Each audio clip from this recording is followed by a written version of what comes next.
Bom, boa noite a todos. É, Hoje aí, dia 11 de novembro de 2021, vamos estar começando aqui a nossa aula número 9, reunião número 9 de hoje. E vamos estar estudando sobre a transmigração das almas e as leis de evolução e involução, que são mais duas leis que vamos estudar hoje aí, né? Nas reuniões passadas aí estudamos sobre as leis do karma, leis de retorno e recorrência. Então, hoje vamos estudar aí mais essas duas leis mecânicas da vida, mecânicas da natureza, que são a evolução e involução. E também vamos estudar sobre a revolução, que a revolução está fora dessas leis de evolução e involução, né? A revolução, ela é da consciência.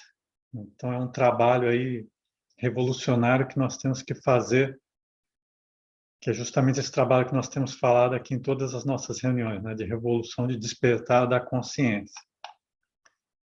Então, vamos lá. Essa aula de hoje é muito importante para a gente entender, até vamos falar aí sobre a origem do ego, como que o ego surgiu, né, no ser humano, como que se deu isso, e como que a natureza lida com isso também.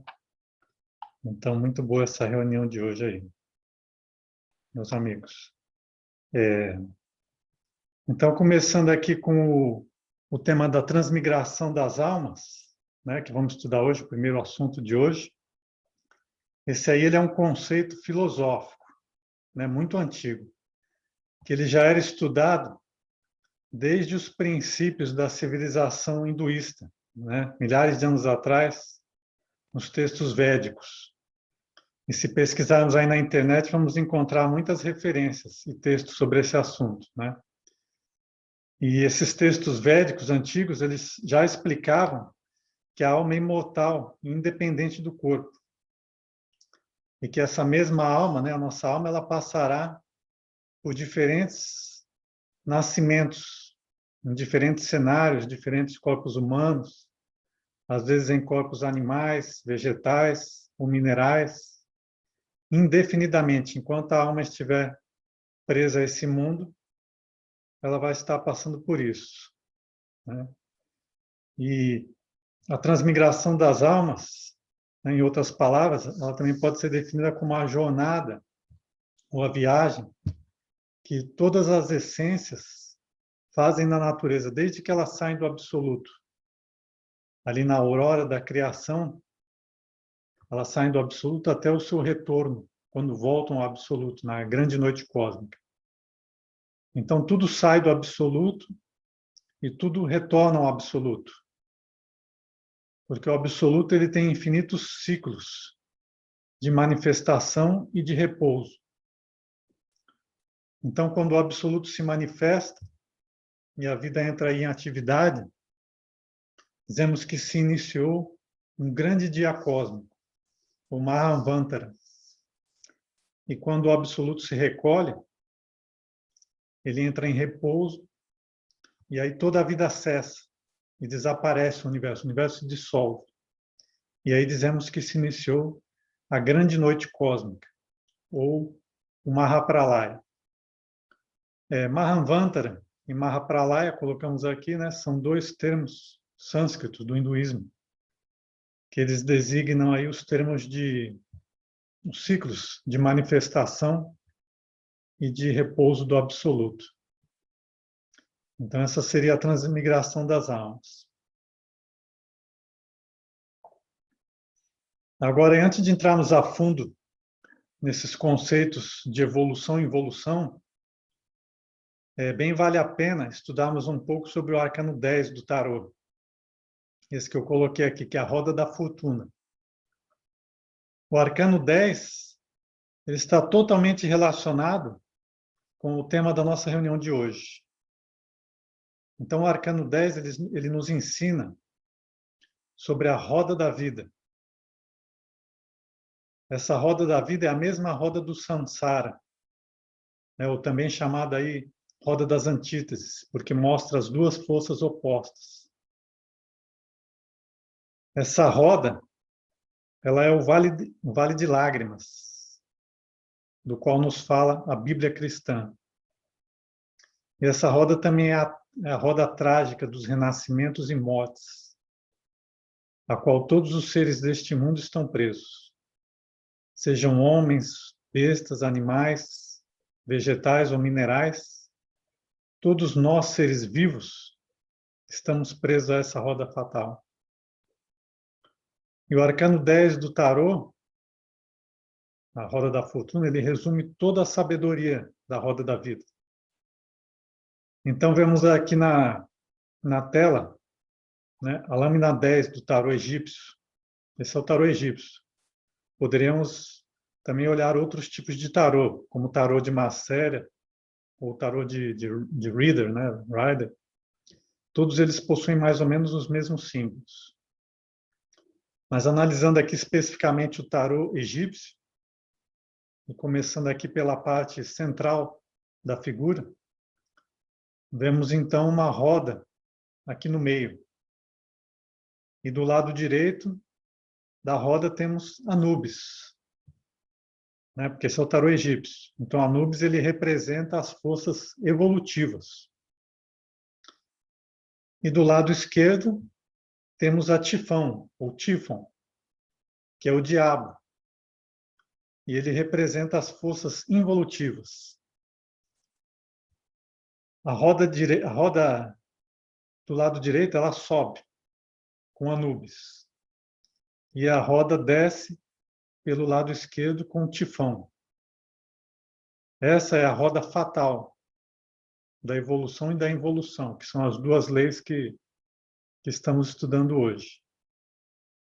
Agora, aqui no topo da figura, acima e fora da roda, vemos uma esfinge. Essa esfinge ela está além ou fora dos ciclos de evolução e involução. Porque a esfinge ela representa a revolução da consciência. A esfinge possui toda a sabedoria de todos os reinos elementais da natureza. Porque a esfinge ela representa o homem autorrealizado. É aquele homem que ele venceu a vida e a morte. Ele escapou dessa roda fatal da existência. Então ele concentra em si toda a sabedoria desses reinos. E ele foi vitorioso, né? Por isso que ele está acima aí da roda. E aqui na parte inferior da lâmina, 10 do tarô aqui, vemos duas serpentes em oposição, né? Em antítese. E essa representa a sabedoria da serpente. Do lado esquerdo, representando o lado tenebroso, está a serpente tentadora do Éden, que aí na Bíblia fez cair a Adão e a Eva, né? E do lado direito, representando as forças evolutivas, está a serpente de bronze sobre a vara de Moisés, né? Que também é uma referência aí bíblica. Essa era a serpente que curava os israelitas no deserto, né? O povo de Israel, de Moisés. E essas duas serpentes, elas também estão dentro de nós, né? Temos a serpente, dentro de nós temos a serpente tentadora do Éden, que ela é representada, ou que ela representa o órgão cundatiguador, que nós vamos ver isso mais para frente na aula de sexologia, que esse órgão cundatiguador, ele é a cauda dos demônios. E quando uma pessoa ela desperta no mal, ela entra e avança nesse caminho da magia negra, essa pessoa ela desenvolve nos mundos internos essa cauda, né? Essa cauda de Satã, ou a cauda do diabo. Agora, outra serpente do lado direito representa a Kundalini, que é a serpente mágica dos nossos poderes, como se diz na gnose. E essa serpente ela é o oposto da serpente fatal do Éden, né? A serpente é de luz. Essa serpente de luz é aquela que sobe pela nossa coluna vertebral quando praticamos a alquimia sexual sagrada, né? Quando desenvolvemos essa prática e gradativamente, né? Fazemos a prática corretamente, essa serpente de Kundalini desperta no cóccix, na base da coluna, e sobe pela coluna vertebral, em cada um dos nossos 7 corpos, né, que estudamos aí também em reuniões passadas. E aí corresponde às 7 iniciações de fogo que todo iniciado passa. Mas isso vamos discutir aí mais para frente. Bem, mas podemos ver que essas forças evolutivas e involutivas, elas estão presentes em toda a natureza. Tudo na natureza evolui até um certo ponto aí bem definido. Então aí atinge o seu ápice de evolução, de beleza, de organização.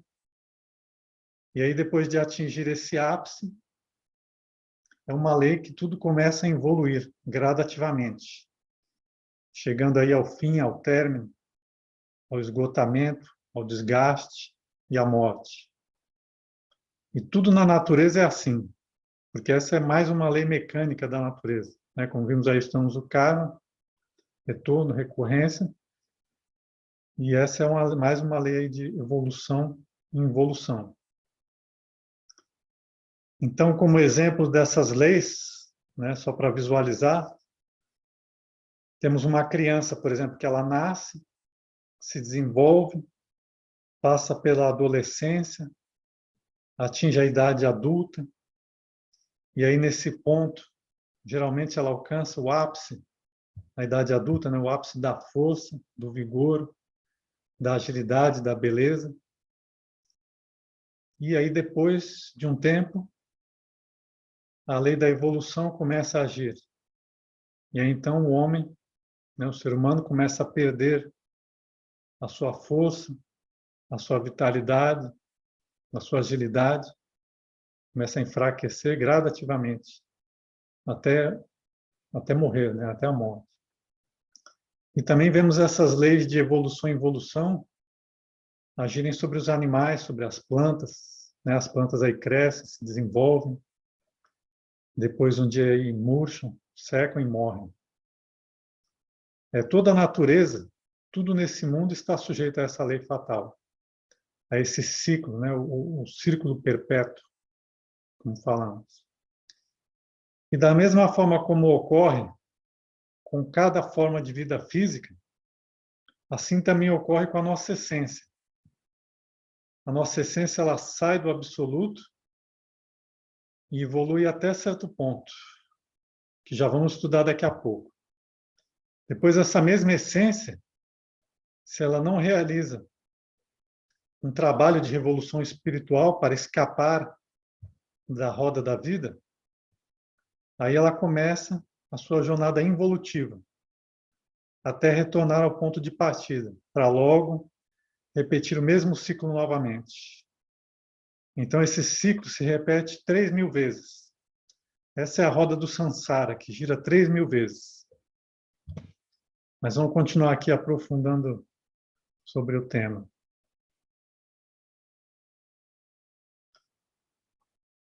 Bem, antes da criação do universo, nada existia. Não existia o tempo e nem existia a eternidade. Não existia o número, nem medida, nem forma.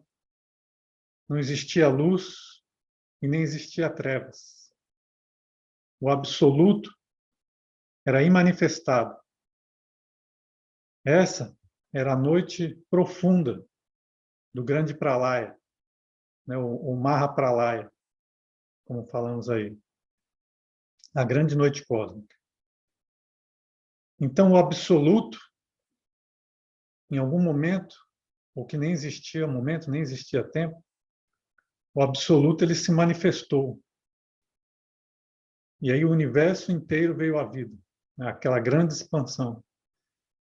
E aí o grande dia cósmico, o Mahamanvantara, iniciou. E a luz, né, a luz finalmente começou a brilhar aí no universo, na aurora da criação. E essa luz, ela brilhava, se expandia e irradiava em todas as direções. Cada raio dessa luz era uma partícula de vida, uma essência de vida, que era criada e projetada no universo. E, na verdade, essa aí, estamos falando assim, é uma descrição bem grosseira, né, limitada, sobre a criação do universo. Mas serve para ilustrar um pouco como que um dia na história da criação, a nossa essência, né, a nossa essência individual, ela foi projetada pelo Absoluto. E aí iniciou a sua jornada de expansão e de aprendizado nesse universo. Vamos lembrar que a nossa essência ela é uma partícula de pura luz. Já vimos isso. A nossa essência ela é um desdobramento desse raio de luz que veio do Absoluto. E a sabedoria nos diz que a natureza ela não dá saltos. Então, toda a essência virgem que sai do Absoluto, ela tem que passar por diferentes estágios de evolução, até que um dia, ou antes de um dia, chegar à condição humana. E assim, quando essa essência virgem ingressa à vida, ela vai ter que obrigatoriamente passar e evoluir gradativamente por diferentes níveis de complexidade em todos os reinos da natureza aí, que são os reinos que colocamos aqui, mineral, vegetal e animal, até chegar ao estado de ser humano. O reino mineral ele representa a forma mais elementar nesse mundo, na natureza. O reino mineral ele tudo é bem lento, bem limitado. Ou nem existe movimento, né, no reino mineral. Talvez ali o movimento dos átomos somente, né, no reino mineral. E aí, em seguida, depois da essência passar milhares de anos, ou quem sabe quantos anos, né, porque esse tempo ele é indeterminado, a essência ela evolui mais. E aí passa a viver no reino vegetal, começando aí essa vivência em corpos vegetais mais simples, e aí ela segue migrando de corpo em corpo, evoluindo em diferentes corpos vegetais mais e mais complexos. No reino vegetal já existe uma maior liberdade, já existe mais movimento. Podemos acompanhar, por exemplo, uma árvore crescendo. Existe aí mais transformações de energia. O organismo vegetal já é capaz de colher a luz do sol, de absorver a água da terra, de sintetizar o seu alimento. Então, já existe muito mais potencialidades, mais trabalho, mais vida nesse reino vegetal. E aí vemos, né, no reino vegetal, a complexidade, a diversidade da vida, né, as funções das plantas, dos vegetais, dos elementais. Cada elemental existem várias famílias de elementais, os elementais dos pinheiros, os elementais das laranjeiras. Vamos estudar depois isso um pouco na aula de magia elemental. Mas, bem, seguindo aí mais tarde, depois de um tempo indefinido, né, que esse tempo é determinado pelo aprendizado de cada essência, aí essa essência ela evolui e passa a viver no reino animal. Da mesma forma que no reino anterior, a essência ela vai evoluindo gradativamente e vai passando por diferentes organismos animais cada vez mais complexos. E aí vemos que alguns animais, por exemplo, são bem simples, né? Que, por exemplo, não possuem nem ossos, são invertebrados. E aí vemos, por exemplo, esses seres marinhos, alguns peixes ou águas-vivas, né? Como exemplo. E também de formas animais, existem as formas animais mais complexas, né? São os animais de grande porte, possuem uma coluna vertebral. E os animais, já sabemos, possuem muito mais liberdade. Já existe locomoção, podem se mover de um lugar a outro. Os animais já emitem sons. E essa já é uma grande conquista para a essência, um grande aprendizado. Tem animais que chegam aí, vemos, chegam a um nível tão elevado de evolução que só faltam falar. E aí vemos, por exemplo, nessa categoria cavalos, né, que são considerados animais evolutivos, aí como exemplo, os gatos, né, alguns gatos, alguns cães, se bem que existem também cães e gatos involutivos, mas nós vemos aí que alguns cães e gatos, eles também só faltam falar aí, né?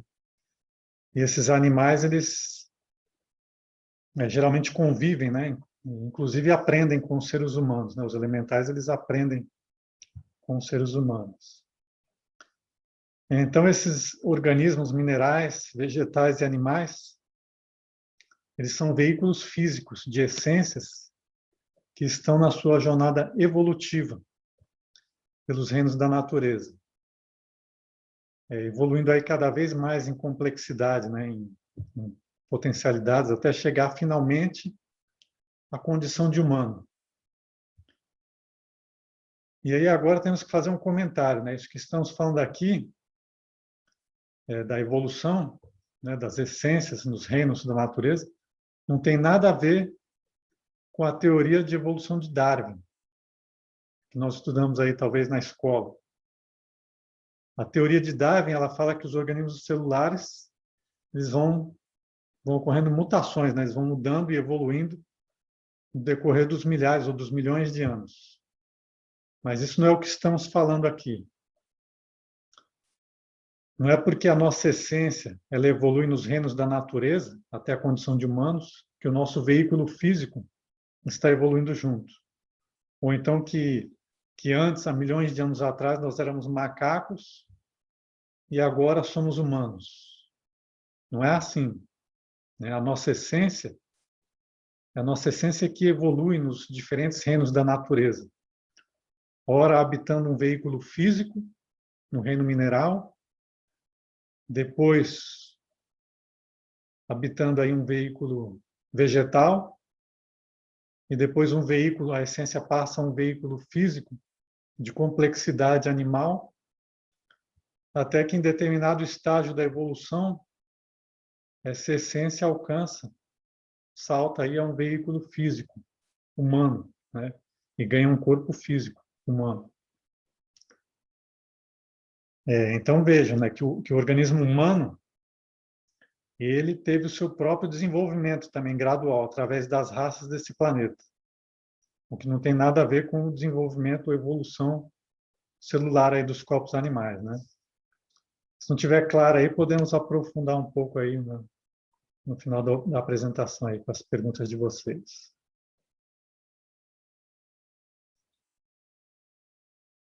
Bom, quando a essência ela evolui e chega até o reino humano, aqui se abrem muitas possibilidades para a essência.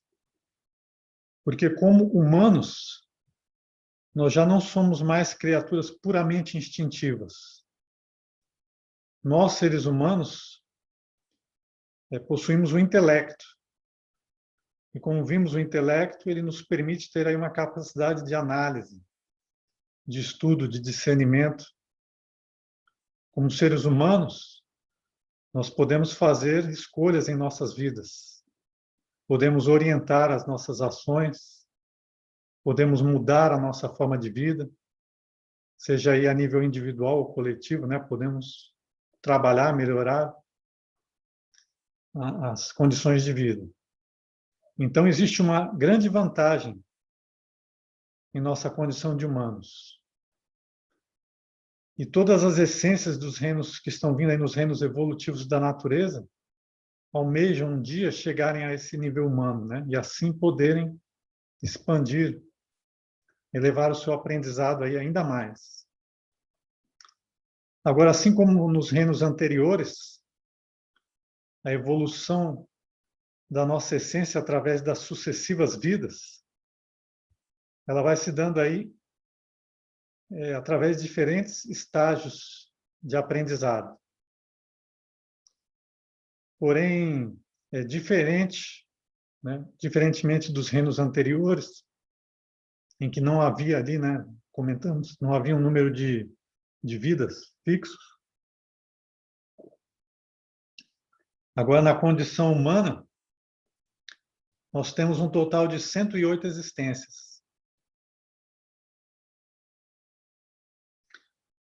E aí, quando saímos do reino animal e ganhamos corpo físico pela primeira vez, nós sempre chegamos como indivíduos, como pessoas de essência pura, bem incipientes. Então, é muito natural que no começo, nas nossas primeiras existências, nós cometamos muitos erros.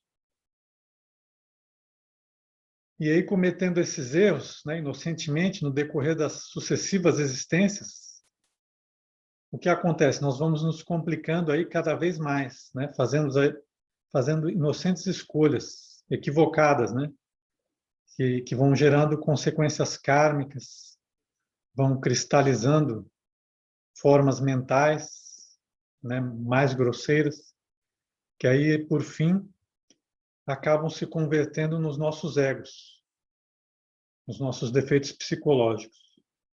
Assim que nasce o nosso ego. E essa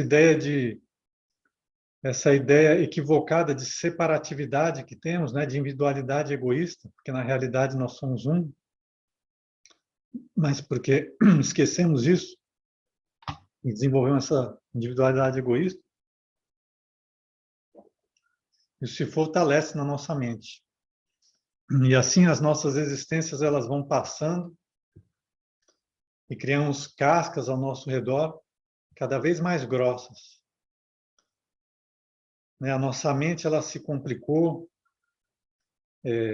criou-se aí divisões de fronteiras, de países, de raças, de classes sociais, criou-se partidos políticos, sistemas de governo, sistemas financeiros. Tudo isso contribuiu, né? No decorrer dessas sucessivas existências, tudo isso foi se complicando. É o medo, né? A luta pela sobrevivência, a luta pelo poder, que gerou aí competição e guerras. Então, tudo isso foi desenvolvendo no decorrer dessas existências.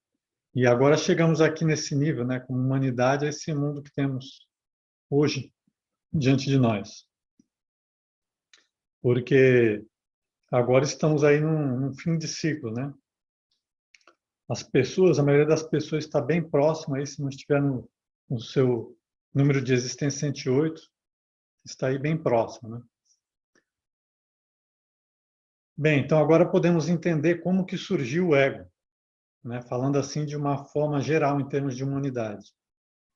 Porém, é lógico, em termos individuais, cada um de nós vai ter que meditar aí, fazer a sua investigação e estudar a sua própria vida. Porque cada pessoa tem a sua história de vida nesse mundo. Cada um de nós tem o seu traço psicológico, né? Os seus egos aí, que a própria pessoa criou e alimentou durante todos esses séculos ou milênios. Agora, vejam aí que essa nossa condição de humano, ela também representa uma fantástica oportunidade para a essência. Porque é justamente como humanos que nós temos a oportunidade de alcançarmos ou saltarmos a um grau mais elevado de desenvolvimento na escala cósmica. Né? Chegar aí a um grau de anjo, de arcanjo, de mestre da loja branca. Mas para alcançarmos esse grau de desenvolvimento espiritual, né, ao qual estamos nos referindo, é necessário realizar um trabalho de revolução dessa nossa consciência. Porque até o grau de humanos, a natureza nos leva. Evoluímos mecanicamente até o grau de humanos. E a partir daí somos dotados de discernimento. Então temos a opção, né? Temos que, se quisermos continuar, né, se desenvolver, temos que fazer esse trabalho de desenvolvimento por nós mesmos. E aí poderemos alcançar o grau de super-humanos, né? O grau de super-homem. O super-homem é aquele ser que despertou aí praticamente 100% da sua consciência. Então, até o grau de humanoide, né, ou de animal intelectual, a natureza nos leva, através da evolução. E a partir daí, se quisermos desenvolver mais, alcançar o grau de super-humano ou de super-homem, temos que realizar a revolução da consciência. Porque aqui no reino humano ocorre algo muito interessante, né? Nós temos 108 existências como humanos, ou 108 oportunidades como humanos para realizar esse trabalho, desenvolvimento espiritual.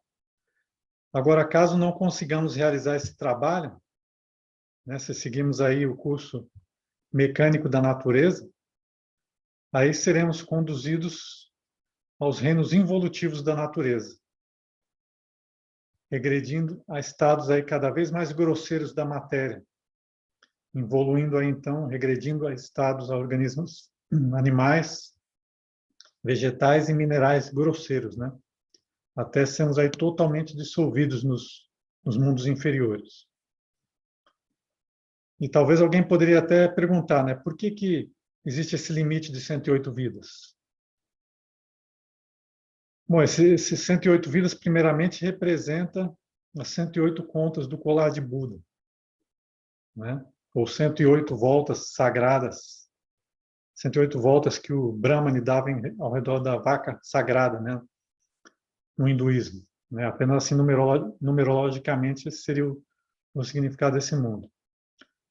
Mas agora também porque tudo no universo, né, existe esse limite, porque tudo no universo tem o seu limite, tem o seu tempo de manifestação.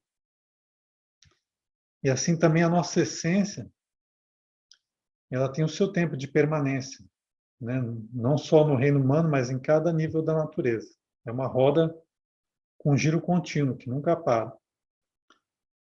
E outra razão também, justamente porque se não existisse um limite para o número de vidas humanas, o ego ele continuaria se desenvolvendo, se robustecendo cada vez mais. E a nossa vida nesse mundo se tornaria provavelmente insuportável, né? Ou pior do que já está. Então, por isso que existe aí esse limite de 108 vidas.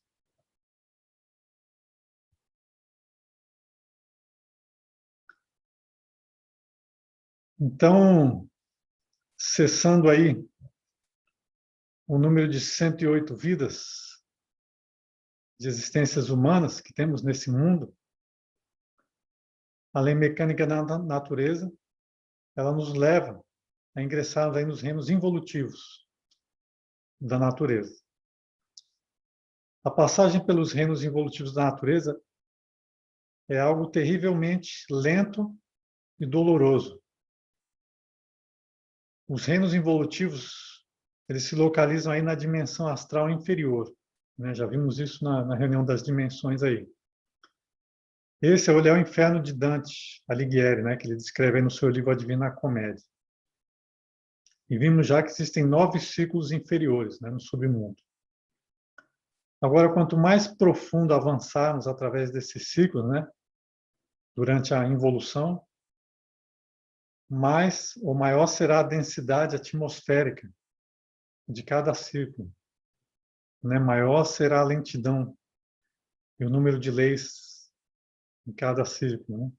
Maior é o peso da vida, né? A dor, o sofrimento se torna aí muito pesado.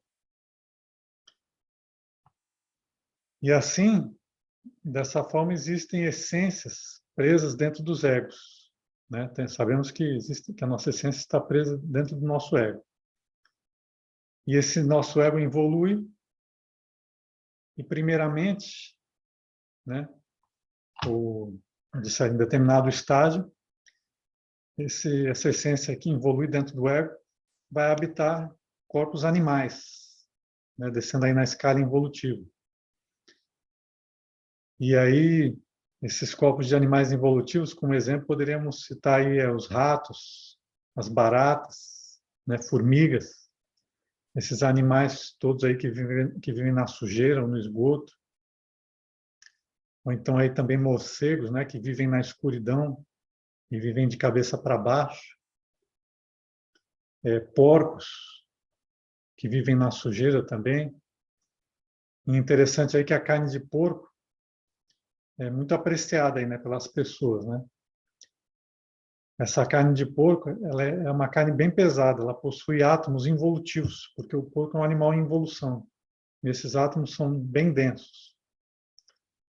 Então, por isso que na gnose, né, se sugere aí que a pessoa evite comer essa carne de porco.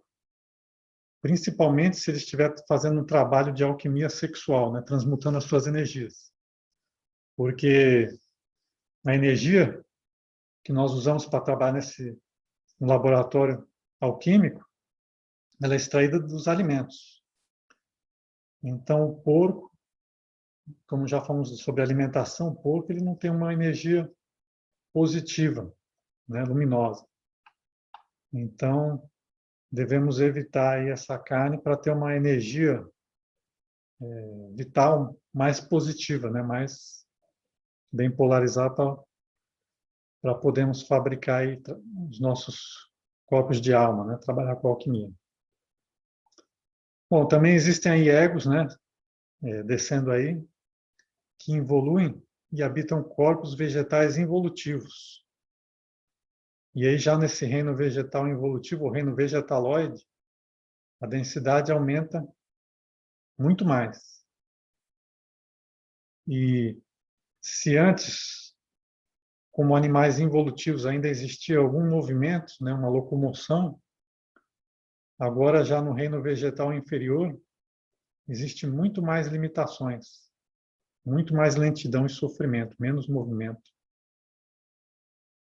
E aí continua, né, descendo aí a roda, chega-se no reino mineral involutivo. E aí é onde a densidade, o peso da atmosfera é tão grande, né, a vida é tão pesada, que aí existe a total mineralização, ou fossilização dos egos, né, que passam por essa condição. Esses são os reinos minerais, involutivos, ou mineraloides. E ali já não existe nenhum movimento, nenhuma liberdade, nenhuma luz na atmosfera. Nessa região mineral inferior, ela está totalmente submergida no interior da crosta terrestre. E aqui no mundo físico, nós vemos esses corpos, né, nos quais habitam esses egos que estão passando pelo processo de involução nos reinos inferiores da natureza, mas internamente esses egos, essas almas, elas estão fragmentadas, né, em diferentes regiões do astral inferior, em diferentes círculos infernais. Então, quando a alma não dá aquela revolução da consciência, ela evolui nos reinos da natureza e o seu ego, né, dependendo da densidade de cada ego, ele se distribui, se fragmenta e habita aí, passa diferentes círculos infernais. E fisicamente, o veículo físico desses egos que estão nos reinos infernais, aqui no mundo físico, são vistos como esses veículos involutivos, né? Como falando de animais, plantas e vegetais. Bom, mas aí chega um momento, né, que pode levar aí milhares de anos, dependendo aí do ego de cada um, depois que todo esse ego, todas essas diferentes partes egóicas nossas aí são pulverizadas nos infernos da natureza, aí chega um momento que passamos pela chamada segunda morte. A segunda morte, ela ocorre quando o nosso ego ele foi totalmente pulverizado. e totalmente mortos nos mundos infernos. Então, a nossa essência, já totalmente limpa, purificada, iluminada, ela sai pela porta inferior do centro da Terra. Ela sai à luz, ela ingressa novamente à luz do Sol, iniciando o seu ascenso novamente pelos reinos minerais, vegetais e animais evolutivos da natureza. Até que um dia ela chega aí à tão almejada condição de humano. E aí ter o direito novamente a viver 108 existências com o corpo físico humano. E esses ciclos de evolução e involução, como já dissemos, se repetem 3.000 vezes. 3.000 vezes gira a roda de renascimentos e mortes. Essa é a roda do Sansara. É a roda dolorosa da ilusão do mundo de Maya, a que todas as almas estão presas, né?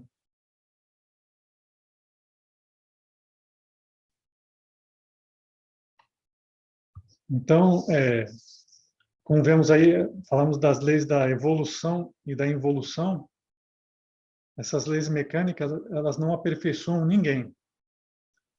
Se quisermos nos emancipar da roda do Sansara, nós temos que entrar pelo caminho da revolução da consciência.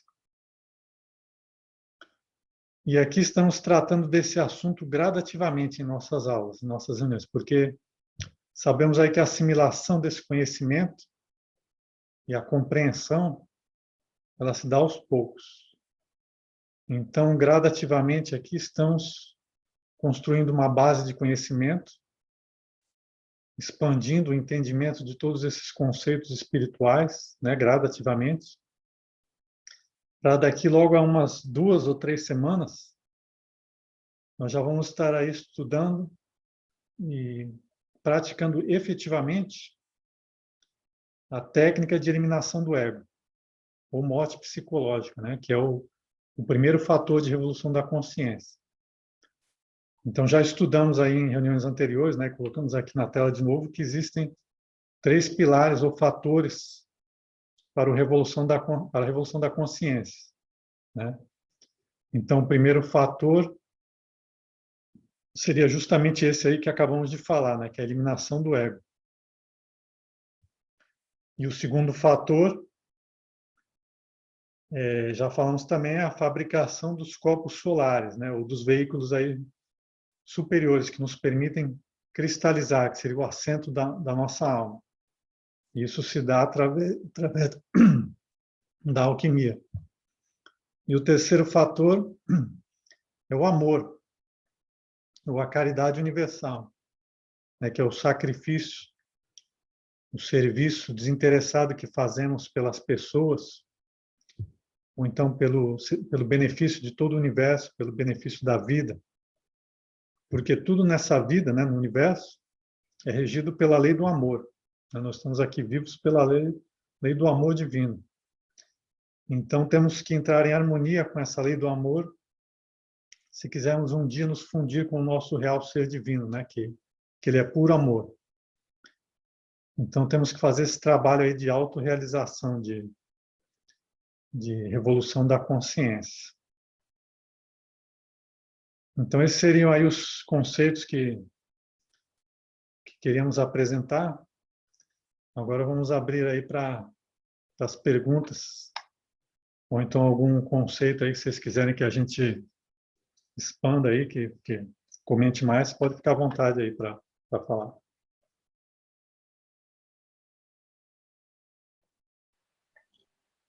Rodrigo, eu tenho 2 perguntas, né, que são 2 dúvidas da aula de hoje.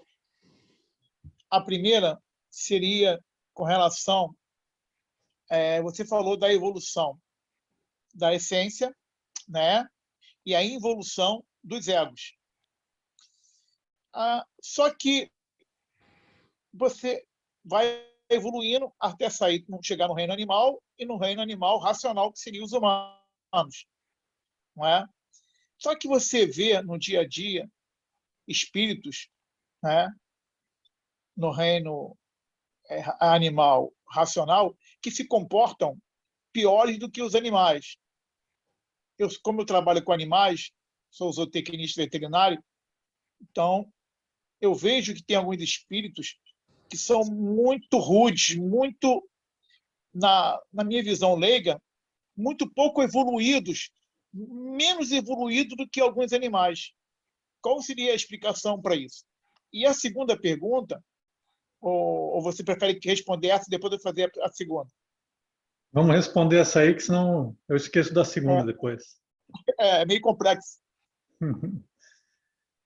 Não, realmente, né? Efetivamente, vemos aí que hoje em dia existem seres humanos aí bárbaros, né? Cruéis. E, e temos também isso dentro de nós, né? Lógico, não se manifestando, não robustecido, como vemos aí fora, mas existem realmente aí seres humanos cruéis. A humanidade, de forma geral, assim, se barbarizou, porque guerras, fome, né, egoísmo, isso não é algo de alguém que está em evolução, né, de alguém que tá indo bem espiritualmente. Então, vemos tudo isso aí. E por quê? Porque esse já é um final de ciclo, um final de raça. Já estamos aí no final desse ciclo de 108 vidas, quase terminando aí. E muitas pessoas, né, ou almas, vamos chamar de almas, elas já, inclusive, evoluíram, já terminaram o seu ciclo aqui, já desceram pela evolução. E, e muitas vezes as almas descem pela evolução, mas o corpo continua aqui. E essa em gnose se chama de casas vazias, né, que só está o corpo aqui, corpo físico, cumprindo às vezes um karma familiar ou alguma coisa, mas a alma dessa pessoa já desencarnou e está lá vivendo nos mundos infernos, já dissolvendo o ego no mundo inferior. E é por isso, porque estamos no fim de ciclo, né? O ego ele já se robusteceu de tal forma,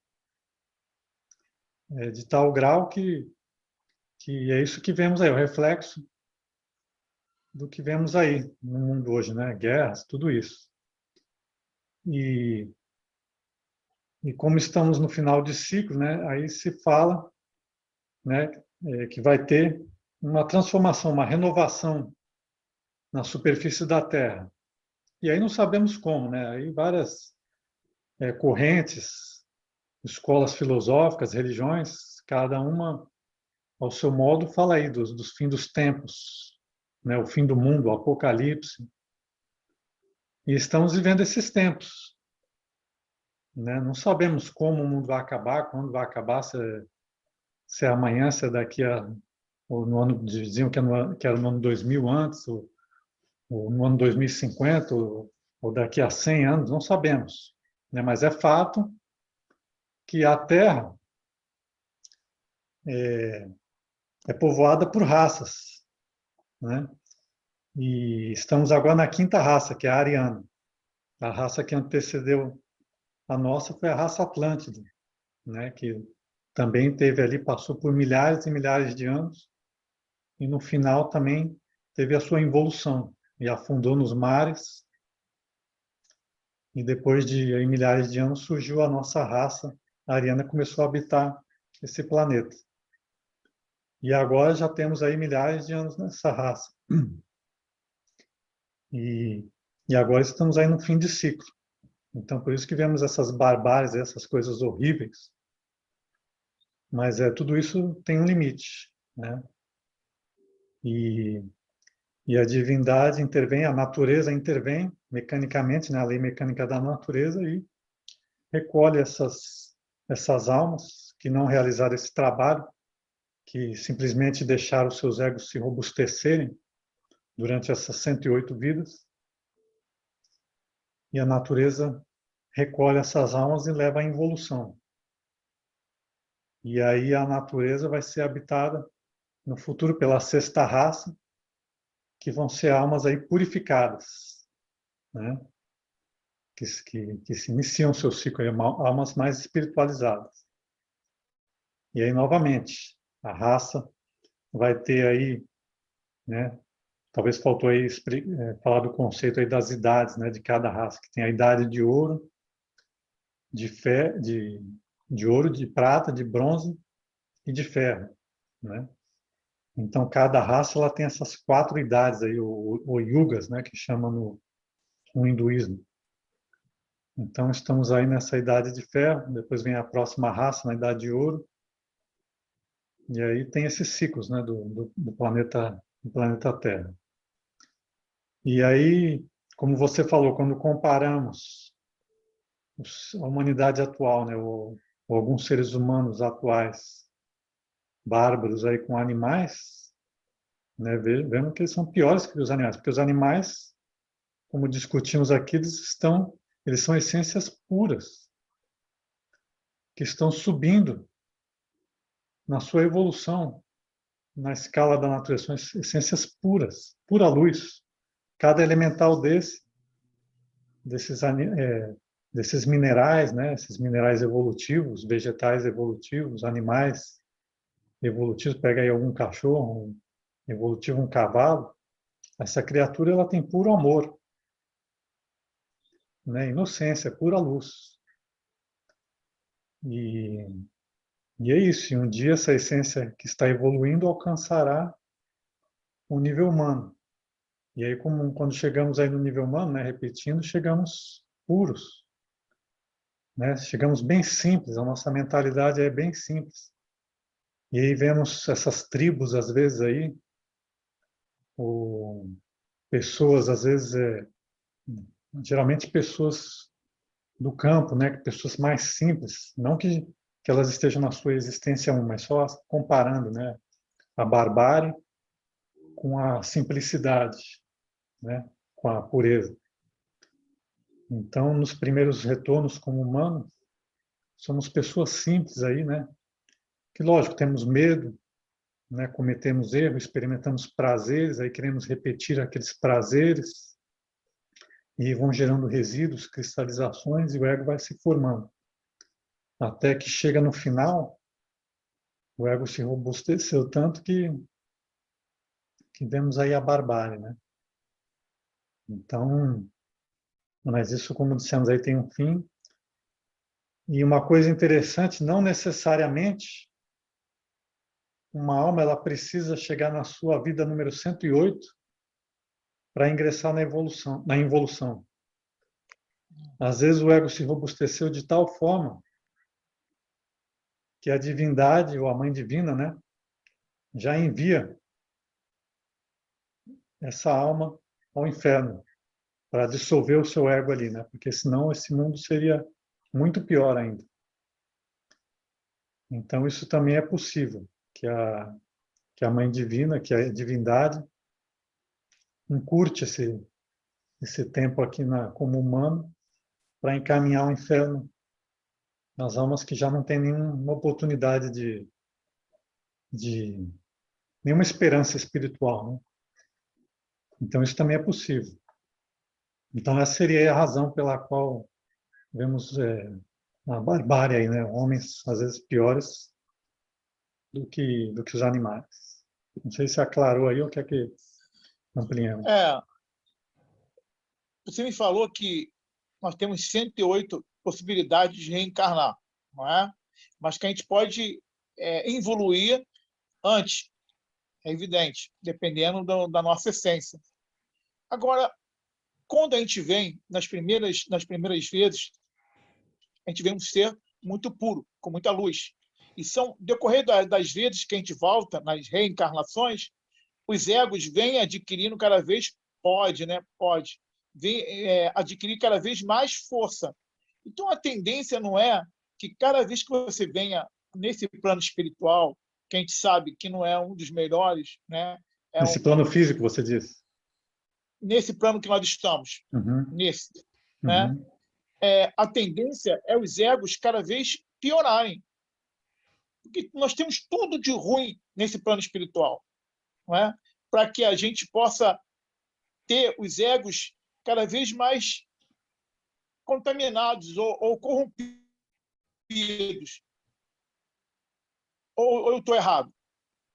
A minha visão. Que quanto mais a gente volta, dificilmente a gente volta um pouco melhor. Porque, apesar que você falou que nossos egos são tratados, né? Porque a tendência é que cada vez a gente reencarna com os mesmos egos. Essa seria a terceira pergunta. E que talvez iria complementar essa que eu te fiz. A gente volta com os mesmos egos depois deles tratados ou não? Ou a gente adquire egos novos na próxima reencarnação? No próximo retorno, né, que a gente retorna 108 vezes. Retorno. Não, efetivamente, a gente retorna a cada existência e vai piorando, porque essa é uma lei mecânica, e por isso tem um fim e tem uma evolução. Porque, como vimos, né, existe a evolução e a involução. E assim também como humanos, né, como aprendizado aqui humanos, começamos positivamente, aprendendo com luz, e aí a lei da evolução toma conta. E aí vamos adquirindo esses vícios, esses erros, esses egos, robustecendo esses egos, e até que entramos na evolução. Porém, vale lembrar que toda essa experiência aqui na Terra, todo esse sofrimento, isso aqui é um aprendizado. Então, esse sofrimento, essa crueldade, né? Essa crueldade, isso gera muito sofrimento. E por causa do erro. E aí, se nós agora fazemos esse trabalho de conscientização, de revolução da consciência, podemos superar e aprender esses erros. Né? Porque esses erros, essas experiências de vida aqui, esse sofrimento, ele fica gravado na consciência. Não importa que, às vezes, passamos vidas há milhões de anos atrás, até em dias cósmicos anteriores, na nossa essência está gravada toda essa informação. E um dia, quando nos unirmos ao nosso real ser, ao absoluto, vamos trazer essa experiência. E essa é a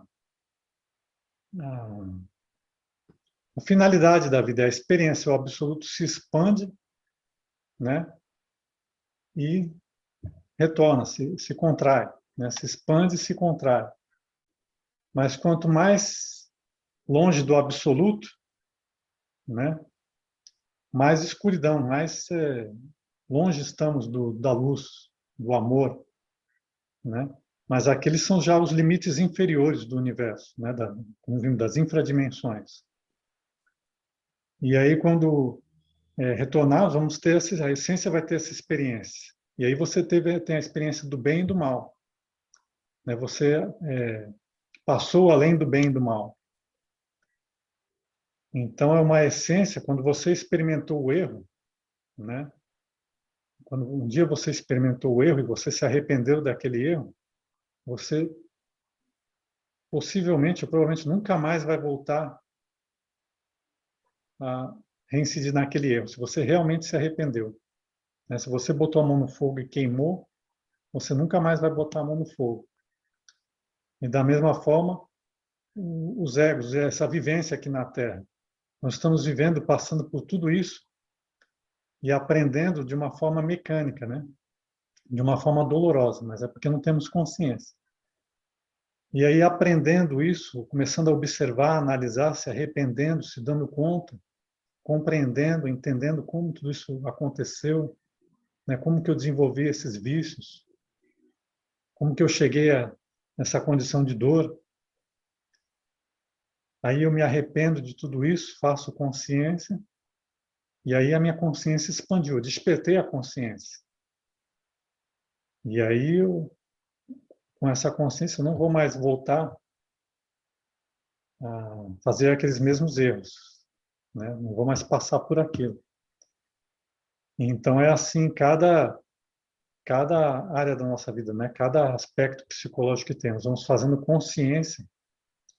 Como que eu cheguei nessa barbárie? Como que eu cheguei nesse erro, nesse vício? Vamos fazendo consciência, iluminando cada um desses egos e eliminando eles e expandindo a consciência. Aí, quando eu alcançar aí 50%, 100% de consciência, nunca mais eu erro, né? Nunca mais eu vou repetir esse mesmo erro. E aí eu me converto num ser, um super-homem, né? Que é aquele que está além do bem e do mal, um ser autorrealizado, né? Um mestre, né? Uma consciência cósmica aí desenvolvida no universo. Então, assim que acontece, né? E então é isso, né? Temos que fazer esse trabalho aí para fugir disso. E aí, para fugir não, para transcender essa roda do samsara. E aí não temos mais esse problema, né? Não sei se respondeu, se faltou alguma coisa aí. Não, não, você respondeu bastante coisa.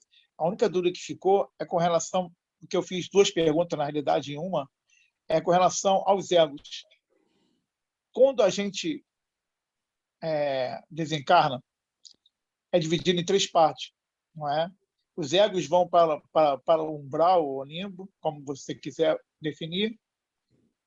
A personalidade fica aqui durante um tempo, até se dissolver, e a essência vai para a quinta dimensão para ser julgada. Quando eu reencarno de novo, ou retorno, né?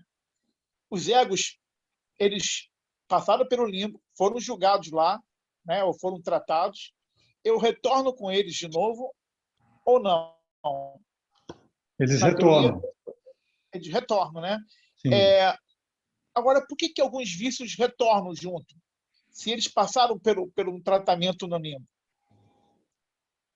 Não, o tratamento ele não se dá no limbo, né? Não necessariamente. Quando nós morremos, né, alguns poucos egos eles podem ser destinados aí à involução, né? Mas a maioria dos egos, como ainda nós estamos aqui nesse mundo físico, né?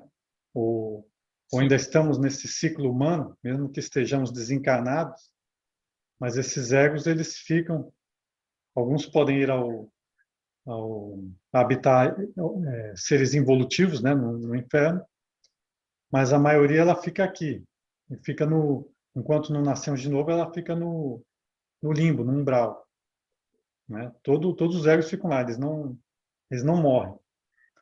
E aí quando eu recebo um novo corpo físico, quando a alma recebe um novo corpo físico, esses egos gradativamente na existência, né, do decorrer daquela existência, eles vão retornando. E aí Mas podem. eles Oi? não passam por nenhum tratamento, eles não passam por nenhum tratamento, Não, não passam por eles nenhum. vão só. Então, quer dizer, da maneira como eu vou voltando, retornando, né, as várias vezes que eu vou retornar, Uhum, egos que têm defeitos, né, eles a tendência é cada vez piorar. isso, Estou te falando um exemplo, o ego da ganância, o ego da corrupção, o ego da luxúria. Né? Você vê que tem pessoas que vêm com esses egos bem aflorados. sim, E a tendência é não evoluir. Ao contrário, esses egos cada vez piorarem. Não é? exatamente. A tendência é Se piorar. eles não forem trabalhados. Se eles não forem trabalhados, se eles não forem destruídos, né? Ou tratados nessa encarnação, né? A É, tendência é eles voltarem cada vez mais e adquirir cada vez mais força, não é? Ao ponto de te dominar. É isso aí, mais ou menos. exatamente. Não, exatamente. Os egos eles nunca são tratados automaticamente, né? A não ser que a Mãe Divina já os mande para a involução, para o inferno, né? E aí partes de nós vão estar lá nos mundos infernos, né? E isso é normal, né? Nesse momento aqui nós estamos aqui E todos nós temos algumas partes, não temos consciência disso, não sabemos, mas temos umas partes de nós nos infernos, né? Poucas partes, né? Mas temos. E não sabemos disso. Esses são egos aí terríveis aí que talvez foram desencarnados e enviados ao inferno. Mas a maioria dos egos, eles retornam, né? Quase a totalidade dos egos, eles retornam a cada vida e pioram. Agora, só não pioram mais porque também não podemos esquecer da lei do karma, né? Que tudo existe um limite. Então, por exemplo, um ladrão, né? Um eu do roubo, que passou ali talvez uma vida inteira roubando, na próxima vida ele vai querer, aquele ego vai retornar e ele vai querer roubar. Só que a lei do karma vai cair em cima, vai equilibrar.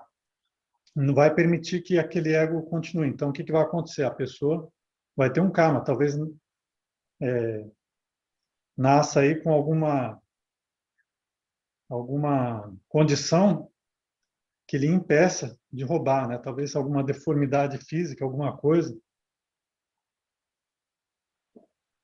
E aí um criminoso, um assassino, né? Que matou aí muitas pessoas na sua vida, ele não vai vir na próxima vida. A lei divina, o karma, a lei do karma não vai permitir que ele retorne na próxima vida e mate, continue matando gente. Então ele vai nascer talvez numa condição terrível aí, que com certeza ele não vai conseguir praticar a maldade, continuar a maldade que ele fez, né? Ele vai sofrer as consequências daquela ação. Como ele tirou a vida, ele causou sofrimento no universo, no cosmos, aquele sofrimento retorna a ele, né? Porque a lei do karma, tudo que você faz para o universo retorna para você mesmo. Então esse ego, essa alma vai sofrer o karma, né? A consequência do seu erro, não vai poder cometer as ações. E aí, pagado o karma, aquele ego ainda está lá dentro, né? E aí, se ele voltar numa existência repetindo o mesmo erro, aí vai sofrer de novo, né? O karma vai cair em cima de novo para equilibrar. Então, não podemos esquecer que todas essas leis, elas agem em conjunto, em sincronia, né? Em harmonia.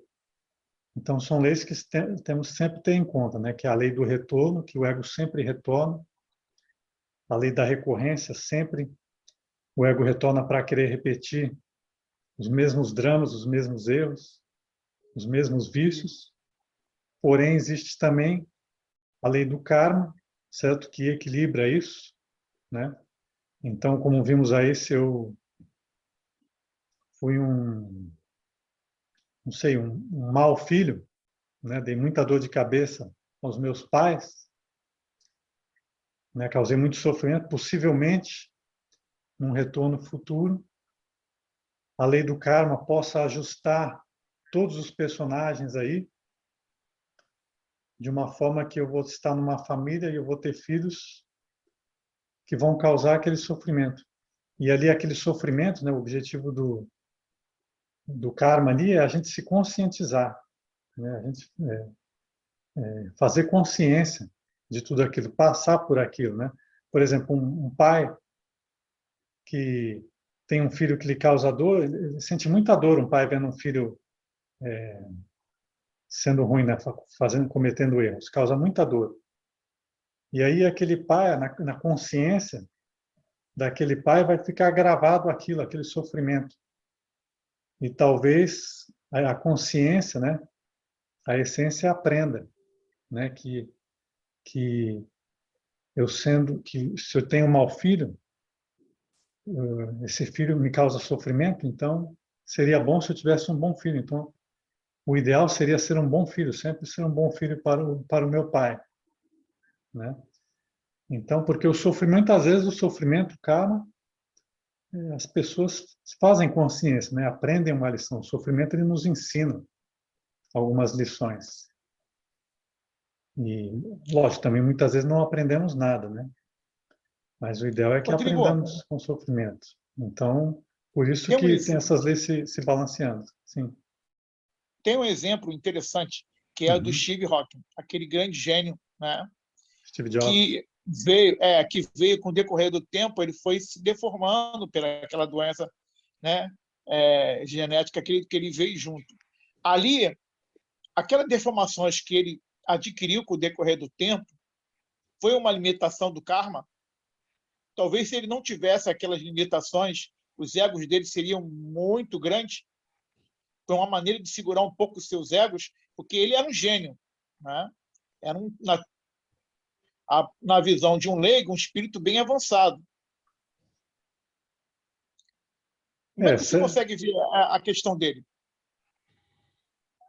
a gente não pode assim, nós não temos consciência assim para analisar um caso específico, né?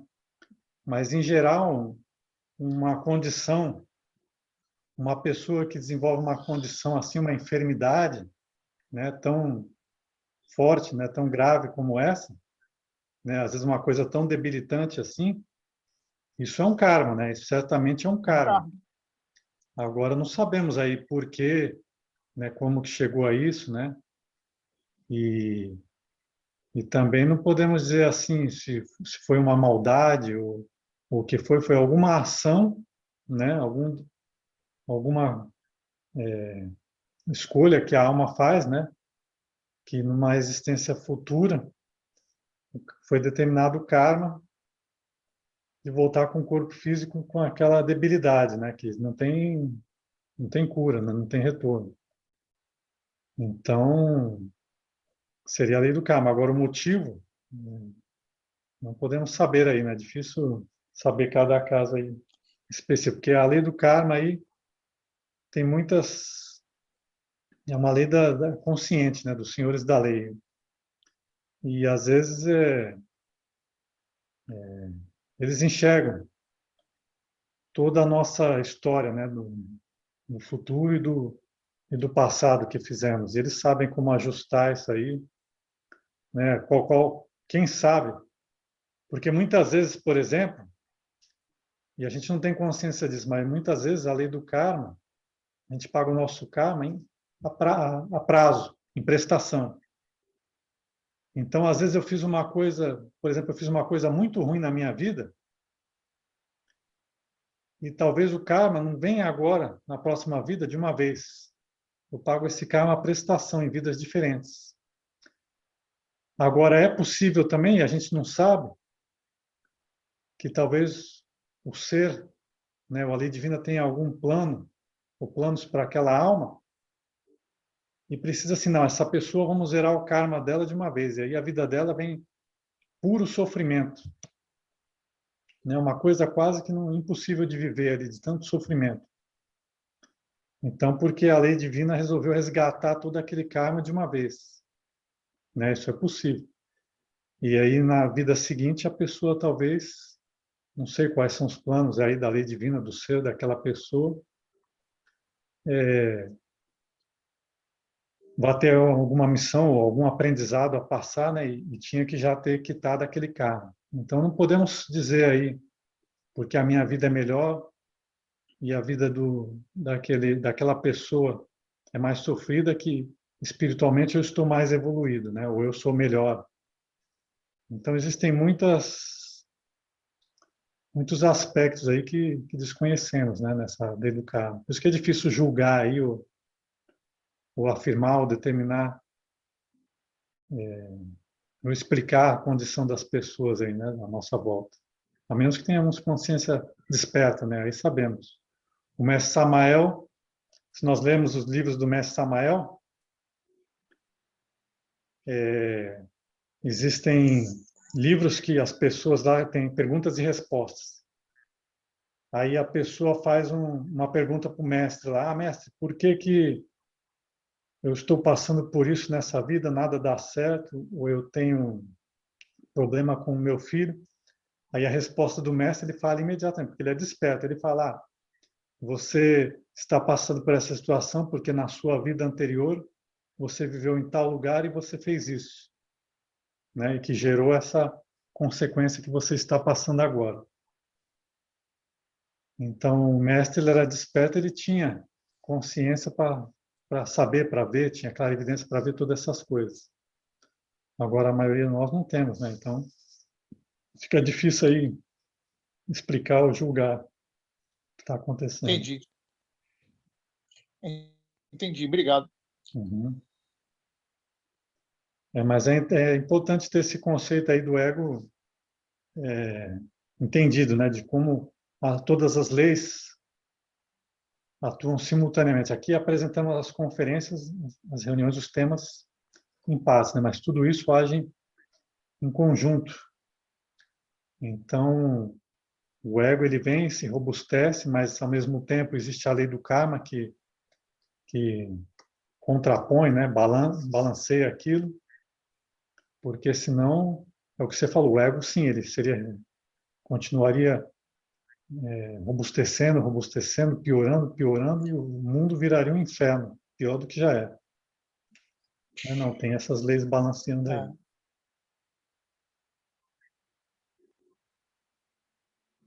Entendi bem, obrigado. Nada.